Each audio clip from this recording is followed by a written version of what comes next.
이사야 55장 8절에서 내 길은 너희의 길과 다르며 내 생각은 너희의 생각과 다르다고 말씀하셨습니다. 우리는 고난과 슬픔을 전혀 원하지 않습니다. 그러나 하나님은 베드로전서 1장 6절에서 너희가 여러 가지 시험을 당하여 근심하고 슬퍼하는 것이 필요하다고 말씀하셨습니다. 왜 성도에게 고난을 통한 근심이나 슬픔이 필요한 것입니까? 그것은 고난이 우리에게 없다면 우리는 그리스도를 잊어버리기가 쉽고 때로는 지나치게 교만해지기가 쉽기 때문입니다. 그러므로 하나님은 우리의 마음이 그리스도를 잊지 아니하도록, 우리의 마음이 너무 높아지지 아니하도록 때로는 고난을 주십니다.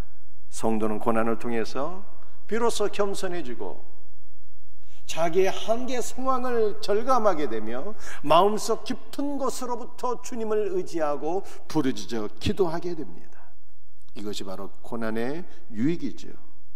또한 그리스도인이 다른 이웃들에게 선한 일을 행하고자 한다면 고난은 필수로 요구되는 것입니다. 왜냐하면 고난받은 자만이 고난당한 이웃을 위로할 수 있기 때문입니다. 오늘 본문 말씀 베드로전서 1장 6절을 제가 다시 한번 더 읽어드리겠습니다. 그러므로 너희가 이제 여러 가지 시험으로 말미암아 잠깐 근심하게 되지 않을 수 없으나 오히려 크게 기뻐하는도다. 신자는 고난으로 인해서 잠시 근심하고 슬퍼하나 오히려 크게 기뻐하는 자라고 말씀했습니다. 여러분들 이것이 정말 가능한 일일까요? 어떻게 동일한 사람이 한편으로는 근심하나 한편으로는 또한 기뻐할 수가 있습니까? 바다의 표면에서 해류가 한 방향으로 흐르고 있지만 바닷속 깊은 시면에서는 해류가 역방향으로 흐르는 경우가 있다고 합니다. 그리스도인의 삶이 이와 같아요.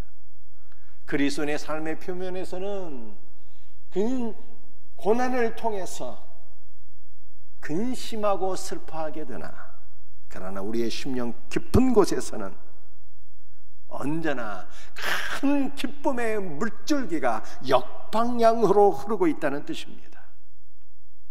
성도는 이처럼 근심하나 도리어 크게 기뻐할 수 있는 자이죠. 베드로전서 1장 1절 말씀입니다. 예수 그리스도의 사도 베드로는 본도, 갈라디아, 갑바도기아, 아시아와 비두니아에 흩어진 나그네, 본서의 독자들은 흩어진 나그네들입니다. 예루살렘 교회에 큰 핍박이 일어나서 성도들이 유대와 사마리아 땅으로 흩어지게 되었어요. 그리고 더 멀리는 갈라디아를 비롯한 아시아 각 지역으로 흩어지게 되었습니다. 흩어진 나그네는 이처럼 고난을 받아 흩어진 성도들이요, 또 그들을 통해서 복음을 듣고 예수 그리스도를 믿는 모든 사람들을 가리키는 거예요. 사도 베드로는 이와 같이 고난을 받아 흩어진 자들에게 말씀하고 있는 것입니다. 너희가 고난을 받아서 지금 잠시 근심하고 슬퍼하게 되나 오히려 그리스도 안에서 크게 기뻐하는 자라, 이렇게 말씀하고 있는 거예요. 우리가 고난 가운데 크게 기뻐할 수 있는 이유가 과연 무엇일까요? 그 이유를 우리는 베드로전서 1장 2절에서 확인하게 됩니다. 곧 하나님 아버지의 미리 하심을 따라 택하심을 받은 자들에게 편지하노니. 이 말씀은 하나님께서 미리 아심, 즉 예지를 따라 우리를 선택하셨다는 뜻입니다. 여러분들, 예지란 미리 아셨다는 뜻이에요. 하나님께서는 우리를 미리 아시고 선택하셨어요. 그러나 이 말씀은 하나님께서 우리 안에 어떤 선한 것이 있는 것을 미리 아시고 너는 참으로 인간답게 그리스도인답게 살아갈 자유로구나. 너는 참 도덕성이 괜찮겠어. 다른 사람들보다 우월하게 삶으로 나의 영광을 높이 드러낼 만한 자이다. 이렇게 생각해서 이러한 자를 하나님께서 선택하셨다는 뜻이 결코 아닙니다. 하나님께서 미리 아심 예지를 따라서 우리를 선택하셨다는 것이 무슨 뜻일까요? 예지, 즉 미리 아셨다는 것은 경험적인 알을 의미합니다. 하나님은 우리를 지으신 창조주입니다.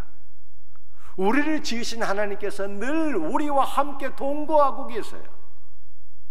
그러므로 그분은 우리의 모든 것을 다 아시는 분이에요. 최근에 일본에서 진짜로 있었던 일입니다. 코로나 시대에 한 커플이 만나서 사랑하게 되었고 결혼했는데 곧 이혼하게 되었어요. 코로나 시대 만나서 데이트할 때는 마스크를 쓰고 데이트를 했거든요. 그러니까 마스크 위에 얼굴 부분만 보게 된 거예요. 눈이 초롱초롱 빛나고 예쁘고, 그래서 그 아름다운 눈동자 보면서 사랑에 빠지고 결혼했는데, 결혼하게 되면 마스크 벗은 모습도 다 보게 되잖아요. 입술은 왜 이렇게 두툼한지, 치아랑 배열이 다 어긋나서 삐뚤삐뚤하고, 야, 이거 내가 사기 당한 것이다. 이 사기 결혼이 연상되고, 그래서 마침내는 너무 실망한 나머지 이혼하게 되었대요. 우리를 지으신 하나님은 우리와 동거하시고 우리의 모든 것을 경험적으로 다 하시는 분이에요. 그럼에도 불구하고 하나님은 우리를 미워하거나 버리지 않으셔요. 하나님 우리를 여전히 사랑하셔요. 우리를 사랑하시는 그 사랑 안에서 우리를 선택하셨다는 뜻입니다. 내가 너희를 왜 선택했냐고? 내가 너희를 사랑해. 우리를 사랑하시는 그 사랑을 따라서 우리를 선택하셨다는 말씀이에요. 하나님께서는 우리를 언제 선택하셨을까요? 에베소 1장 4절 말씀을 보면 창세전에 우리를 선택하셨대요.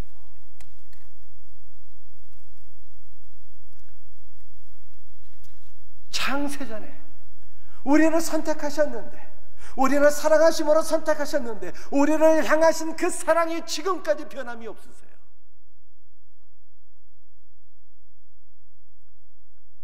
하나님께서는 창세전에 우리를 선택하셨는데 그리스도 안에서 선택하셨습니다. 그리스도 안에서 선택하셨다는 것은 그리스도 때문에, 그리스도로 말미암아, 그리스도를 통하여 우리를 선택하셨다는 뜻이에요. 우리에게는 하나님께서 사랑하실 만한 그 어떤 조건도 없는데 그리스도의 보혈이 우리를 덮고 있어서 하나님께서 우리를 선택하셨다는 거예요. 우리에게는 하나님께서 사랑하실 만한 그 어떤 모습이 전혀 없는데 우리 안에 계신, 우리 안에 내주하시는 예수 그리스도를 바라보시고 하나님께서 우리를 사랑하시고 선택하셨다는 뜻이에요. 우리를 향하신 하나님의 사랑이 창세 전부터 지금까지, 아니 영원토록 변함이 없어요. 그러므로 성도는 이 놀라운 하나님 아버지의 사랑, 그리스도 안에서 우리를 사랑하셔서 선택하시고 지금까지 변함없이 나를 사랑하시는 아버지 하나님의 사랑, 이 놀라운 은혜를 기억할 때 어떤 형편 속에서든지 크게 기뻐할 수가 있는 것입니다. 자, 그렇다면 하나님께서 그리스도 안에서 우리를 선택하셨는데 우리를 선택하신 목적이 무엇일까요? 오늘 본문 말씀은 하나님께서 우리를 선택하신 목적 5가지를 말씀하고 있습니다. 이 5가지 목적을 우리가 짧게 살펴보면서 함께 은혜를 나누고자 합니다. 첫 번째 목적이에요. 베드로전서 1장 2절을 함께 같이 읽습니다. 성령이 거룩하게 하심으로 순종함과 예수 그리스도의 핏부림을 얻기 위하여 택하심을 받은 자들에게 편지하노니. 첫 번째 목적은 순종하게 하시려고 해요. 순종하게 하시려고.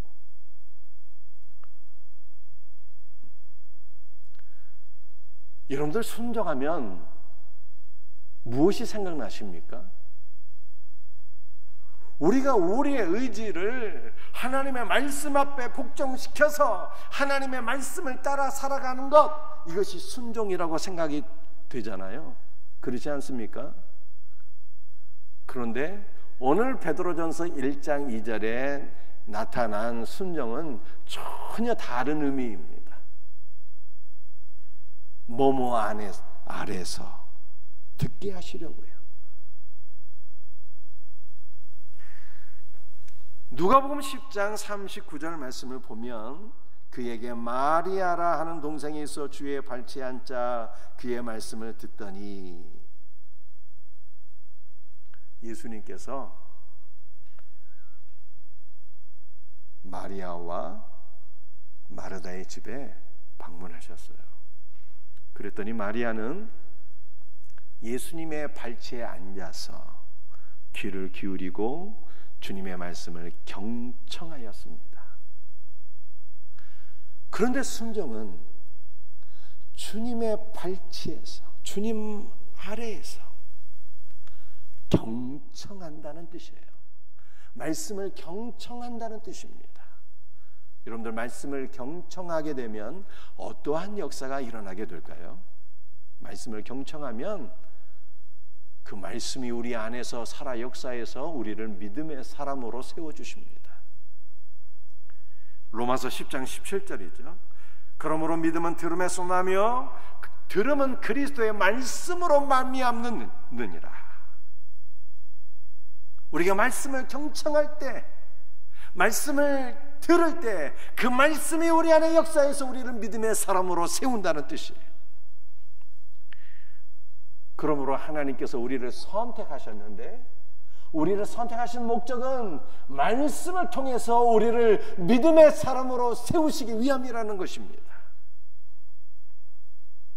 말씀을 들으면 믿음의 사람이 될 뿐만 아니라 주님의 말씀이 우리의 지정의를 사로잡아서 우리의 삶을 변화시켜 주십니다. 사랑하는 성도들이요, 참된 순종은요, 우리가 우리의 의지로 순종하는 것이 아닙니다. 우리가 우리의 의지를 복종시켜서 말씀대로 살아가려고 노력하는 것, 이것은 율법이에요. 복음은 무엇인지 아십니까? 복음은 우리가 그리스도의 말씀을 경청할 때 말씀이신 그리스도께서 우리 안에 역사하셔서 우리의 지정의를 사로잡으시고 우리의 삶을 거룩한 삶으로 이끄시는 거예요. 순종의 주체는 내가 아니라 그리스도라는 거예요. 그리스도께서 내 안에서 은혜를 부어주셔서 우리의 삶을 변화시켜 주시는 것이 성경이 말씀하고 있는 순종입니다. 그러므로 오늘 우리 모두에게 무엇이 요구되는 것입니까? 말씀을 경청함이 요구되는 거예요. 말씀을 경청하여서 언제나 믿음의 사람이 되고 순종의 사람으로 나아갈 수 있는 은혜가 있기를 주 예수 그리스도의 이름으로 축복합니다. 이와 같은 목적으로 주님이 우리를 선택하셨대요. 선택의 두 번째 목적은 그리스도의 피를 뿌려 주시기 위함입니다.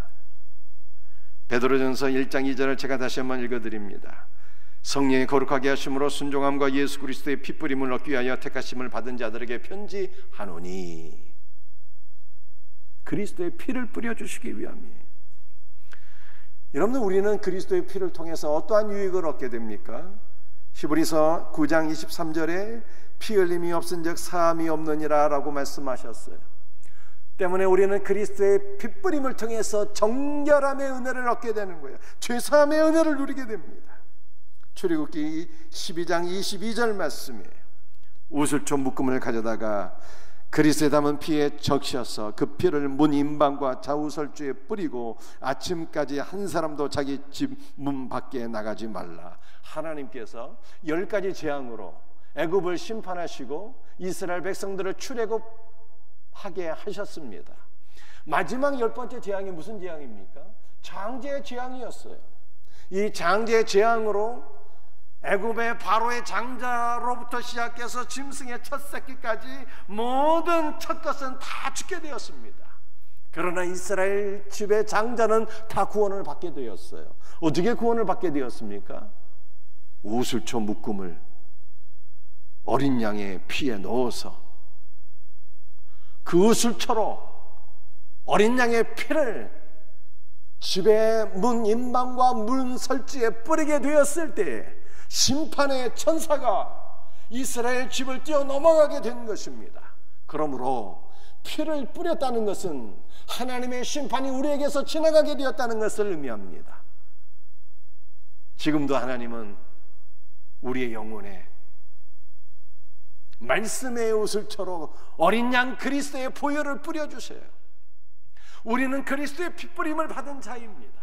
그러므로 우리에게 하나님의 심판은 지나가게 되었고 이제 우리는 하나님의 은혜와 생명과 축복 안에 놓이게 되었습니다. 우리는 이 놀라운 진리를 묵상할 때 우리의 영혼은 크게 기뻐할 수가 있는 것입니다. 사랑하는 성도들이여, 여러분들은 어떠한 고난으로 인해서 근심하고 또는 슬퍼하고 있습니까? 오늘 우리에게 주신 이 말씀을 깊이 묵상할 수 있기를 바랍니다. 하나님께서 여러분들을 사랑하셔서 창세전부터 선택하셨대요. 말씀을 통해서 믿음의 사람이 되게 하셨고 순종의 사람이 되게 하셨어요. 그리스도의 피를 우리에게 뿌려주셔서 우리의 죄가 사함받게 되었고 우리가 심판의 자녀가 아니라 저주의 자녀가 아니라 은혜와 생명과 축복 안에 놓인 언약의 자녀가 되게 하셨습니다. 이 크고 놀라운 은혜를 깊이 묵상하게 될 때 우리는 고난 중에서도 크게 기뻐할 수가 있는 것입니다. 이 놀라운 은혜가 우리 모두에게 넘칠 수 있기를 주님의 이름으로 축복합니다. 세 번째는 거듭나게 하사 산 소망을 얻게 하시려고 해요. 베드로전서 1장 3절 말씀을 함께 같이 읽습니다. 우리 주 예수 그리스도의 아버지 하나님을 찬송하리로다. 그의 많으신 공률대로 예수 그리스도를 죽은 자 가운데서 부활하게 하심으로 말미암아 우리를 거듭나게 하사 산 소망이 있게 하시며, 우리는 구원에 있어서 삼위일체 하나님의 역사를 보게 됩니다. 성부 하나님께서 우리를 창세전에 선택해 주셨어요. 성자 예수 그리스도는 우리를 위해서 죽으시고 부활하셨습니다. 우리에게 거룩한 보혈의 피를 뿌려주셨어요. 성령 하나님께서는 우리에게 믿음을 주셔서 그리스도를 믿을 수 있는 믿음을 허락해 주셔서 우리를 거듭나게 하신 거예요. 성령께서 우리를 거듭나게 하셨습니다. 거듭남이란 무엇일까요? 거듭남은 위로부터 부어주시는 성령의 은혜로 말미암아 우리가 예수 그리스도를 믿고 그리스도의 부활 생명을 얻는 것을 의미하는 것입니다. 성령은 우리를 거듭나게 하셨어요. 그러므로 우리에게 산 소망을 주셨습니다. 산 소망은 생명을 가리키는 것이고, 소망은 글자 그대로 우리가 바라고 소원하는 것이죠. 우리를 거듭나게 하사 영생의 소망을 주셨다는 거예요. 여러분들 영생의 소망은 무엇입니까? 우리 주 예수 그리스도께서 생명이요, 우리 주 예수 그리스도께서 소망이에요. 그러므로 성령께서는 우리에게 믿음을 주셔서 우리를 거듭나게 하시고 영원한 생명이신 그리스도를 소유하게 하셨다는 거예요. 사랑하는 성도들이요, 여러분들 우리는 원래 어떤 존재들입니까? 죄 가운데 태어나서 죄 가운데 살다가 영원한 형벌을 받아야 될 존재들인데, 이와 같은 자들이 성령 안에서 그리스도와 연합되어서 그리스도의 부활 생명을 얻게 되었고 영원히 그리스도를 소유하게 되었어요. 그리스도와 함께 영원한 삶을 누리게 되었습니다.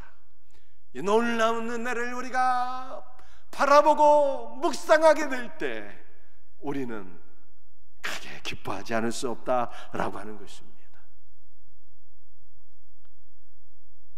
하나님께서 우리를 선택하신 네 번째 목적이에요.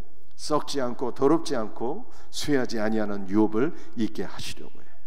베드로전서 1장 4절 말씀 함께 읽습니다.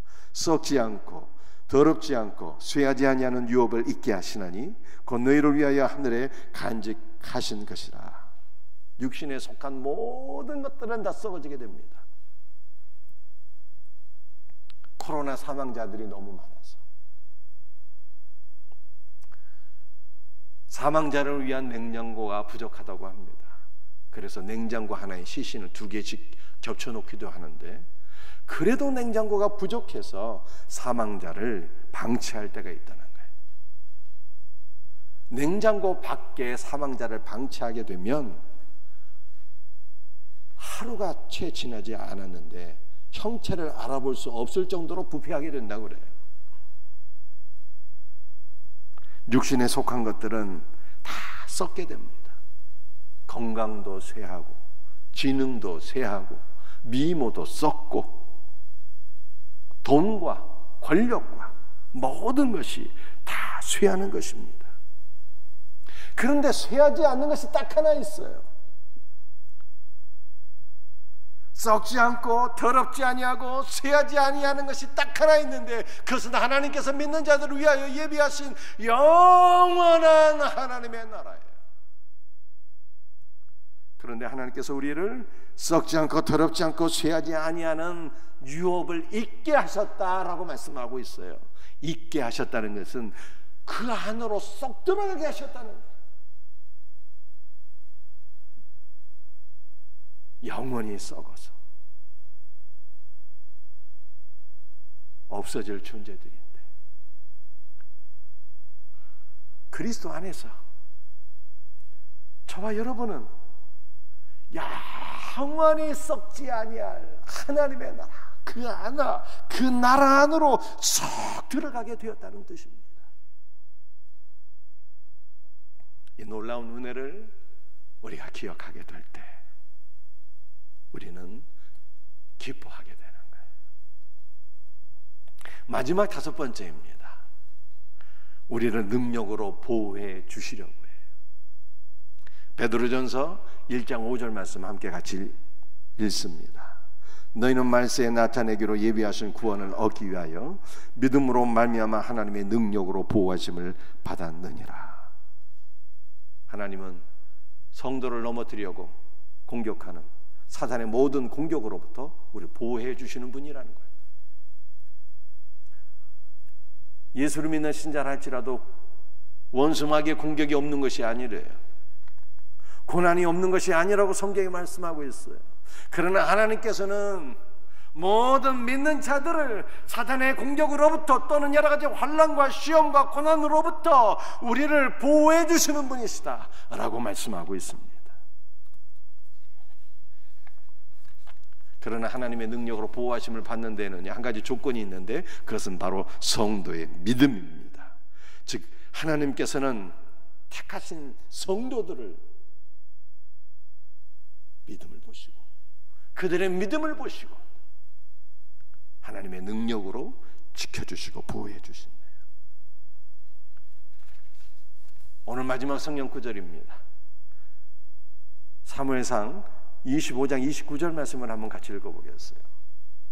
사람이 일어나서 내 주를 쫓아 내 주의 생명을 찾을지라도 내 주의 생명은 내 주의 하나님 여호와와 함께 생명사계 속에 쌓였을 것이요. 여러분들, 이 말씀은 누구에게 한 말씀일까요? 나발의 아내 아비가일이 다윗에게 한 말씀입니다. 아비가일은 아버지께서 기뻐하신다는 뜻이에요. 아비가일은 전에 나발의 부인이었어요. 어리석은 자라고 하는 뜻입니다. 아비가일은 이전에는 원수 마귀에게 속한 자가 되었어요. 그러나 하나님께서 그 아비가일을 크게 기뻐하셔서 다윗을 만나게 하셨고 다윗의 부인이 되게 하셨습니다. 여러분들, 이 아비가일은 그래서 성도의 예표가 되는 거예요. 우리가 전에는 다 어리석은 자들이었습니다. 다 세상에 속한 자들이었고 원수 마귀와 짝을 해서 마귀가 이끄는 대로 살아가던 자들이었어요. 그러나 하나님께서 우리를 기뻐하시고 우리를 그리스도를 만나게 하시고 그리스도의 신부가 되게 하셨습니다. 저와 여러분들이 아비가일이 아버지께서 기뻐하시는 자들이에요. 이 아비가일이 다윗을 만나서 고백한 말씀이 사무엘상 25장 29절 말씀입니다. 사람이 일어나서 라고 말씀하고 있어요. 이 사람은 단수입니다. 사울을 가리키고 있어요. 사울이 일어나서 내 주를 쫓아 내 주의 생명을 찾을지라도, 지금 원수 사울이 내 주 다윗을 죽이기 위해서 추격하고 있으나, 내 주 다윗을 죽이기 위해서 노력하고 있으나, 그러나 하나님께서 보호해 주신다는 거예요. 하나님께서 어떻게 보호해 주십니까? 내 주의 생명은 내 주의 하나님 여호와와 함께. 다윗의 생명이 여호와 하나님 예수 그리스도와 함께 연합되어 있다는 거예요. 다윗의 생명이신 예수 그리스도와 함께 연합되어 있다는 것을 말씀하고 있어요. 그리고 하나님께서 다윗을 생명싸개 속에 쌓으시고 보호해 주신다는 거예요. 마치 엄마 아빠가 어린아이를 포대기에 딱 싸매서 가슴에 품고 있는 것처럼 하나님께서 다윗을 생명싸개로 싸매어 주시고 하나님의 품에 품고 있으니 걱정하지 말라고 지금 말씀하고 있는 거예요. 여러분들, 이 놀라운 은혜가 누구에게 주어진 은혜입니까? 바로 그리스도의 신부된 우리 모든 성도들에게 주시는 하나님의 은혜예요. 하나님께서 우리를 선택해 주셨는데 그 선택의 목적은 영원부터 영원까지 우리를 하나님의 능력으로 보호해 주시기 위함이라고 말씀하고 있어요. 우리의 생명은 그리스도 예수의 생명과 연합되어 있고 그리스도 예수와 함께 연합된 우리 모두를 하나님께서 생명싸개로 싸매어 주신다라고 하는 말씀입니다. 그러므로 우리는 어떠한 고난이 다가올지라도, 원수마귀의 어떤 공격이 있을지라도 두려움이 없는 거예요. 사랑하는 성도들이요, 정말 우리에게 문제가 무엇이겠습니까? 고난이 문제일까요? 그렇지 않습니다. 정말 우리에게 문제가 무엇일까요? 돈이 없어서 문제입니까? 그렇지 않습니다. 사랑하는 성도들이여, 정말 우리의 문제가 무엇일까요? 우리의 몸이 연약해서 문제입니까? 그렇지 않습니다. 우리의 문제는 능력으로, 생명싸개로 우리를 영원부터 영원까지 지켜주시고 보호해 주시는 하나님 아버지에 대한 신뢰가, 믿음이 없는 것이 문제라고 성경이 말씀하고 있는 거예요.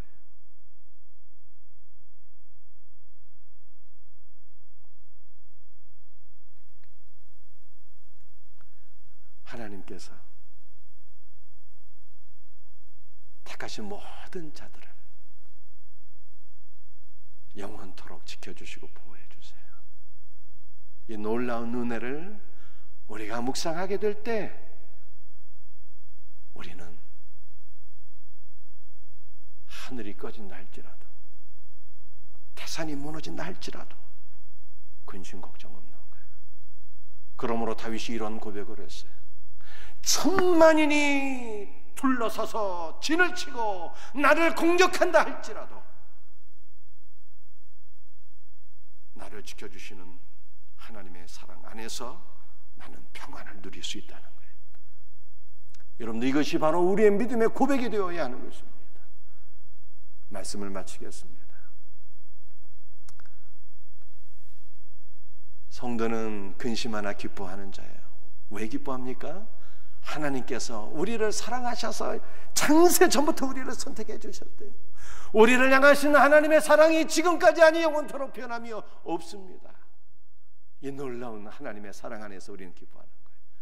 하나님께서 우리를 선택하신 목적 5가지,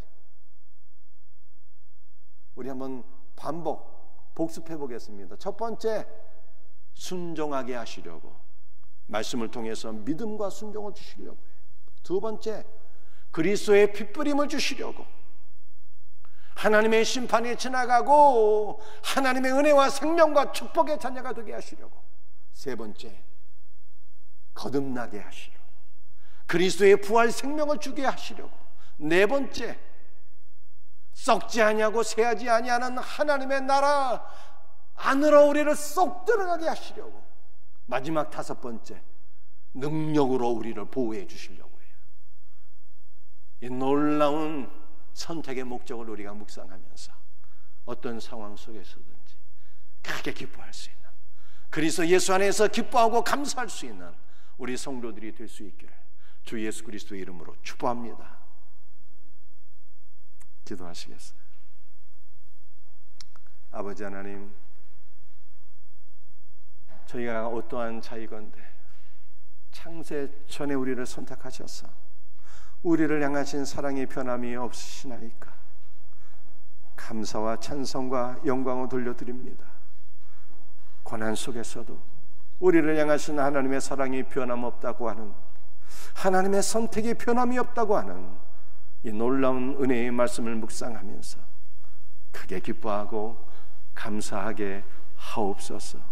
선택의 목적이 5가지라고 말씀하셨습니다. 순종하게 하시려고, 피를 뿌려 주시려고, 거듭나게 하시고, 썩지 않고 쇠하지 않은 나라 안으로 들어가기 위해서, 우리를 영원토록 지켜주시고 보호하기 위해서입니다. 어떠한 고난 가운데 있든지 우리를 지켜주시고 보호해 주시는 아버지 하나님 안에서 기뻐하고 감사함으로 오늘 찬양드리게 하옵소서. 예수님의 이름 받들어 간절히 기도합니다.